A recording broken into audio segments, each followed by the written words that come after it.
Ġie ffirmat ftehim ta' 5 snin bejn l-Aġenzija Support u l-Assoċjazzjoni Maltija ta' min iħaddem l-MEA li għandu lan li jkompli jżid l-ammont ta' persuni b'diżabilità fid-dinja tax-xogħol. Il-ftehim hu intis li jkumplimenta l-proġett Think li fl-aħħar snin ra ma' 300 persuna b'diżabilità jingħataw taħriġ qabel jitlu fid-dinja tax-xogħol b'investiment ta' madwar €1,000,000 kull sena. Il-kap eżekuttiv tal-Aġenzija Support Joseph Cini qal li b'dan il-ftehim l-Aġenzija Support se jkollha preżenza online fuq il-pjattaforma tal-Assoċjazzjoni fejn min iħaddem se jkollu tarif dwar il-persuni b'diżabilità. Il-proġetti, il-servizzi u l-inizjattivi kollha li aħna nofru għal persuni b'diżabilità ħankunu wkoll qegħdin nagħtu informazzjoni fuq il-proġett Inc, proġett li huwa għal persuni b'diżabilità biex ikun jistgħu jidħlu fid-dinja tax-xogħol, training li ħajkun hemm għall-employers u għall-impjegati tagħhom. Id-Direttur Ġenerali tal-MEA Joseph Farrugia qal li l-madwar 60,000 membru tal-MEA se jkollhom gwida ta' kif irridu jagħmlu biex iħaddmu persuni b'diżabilità.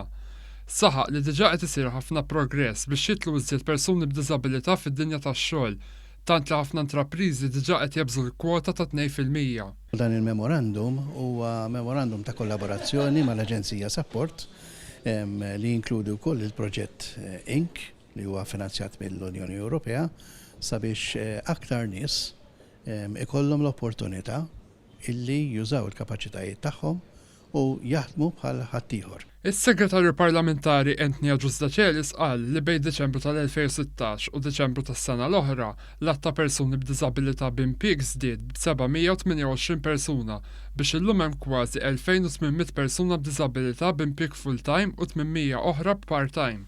In-nota li fuq il-kotba tal-qatt fadal biss 215 persuna b'diżabilità u 136 persuna oħra fuq bażi part-time. Sostna li l-mira u l-nija ta' proġett bħal dani li jelimina l-qatt f'din il-kategorija.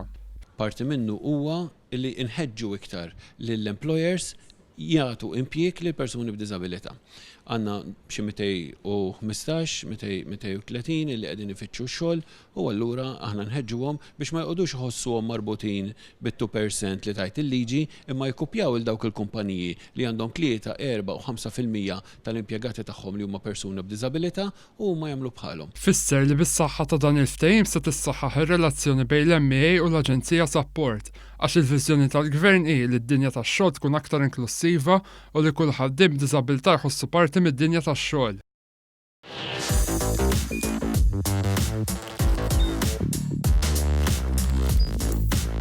Idħol fuq one.com.mt u hemmhekk tista' tara l-programmi kollha li jxandru fuq One permezz ta' One Play.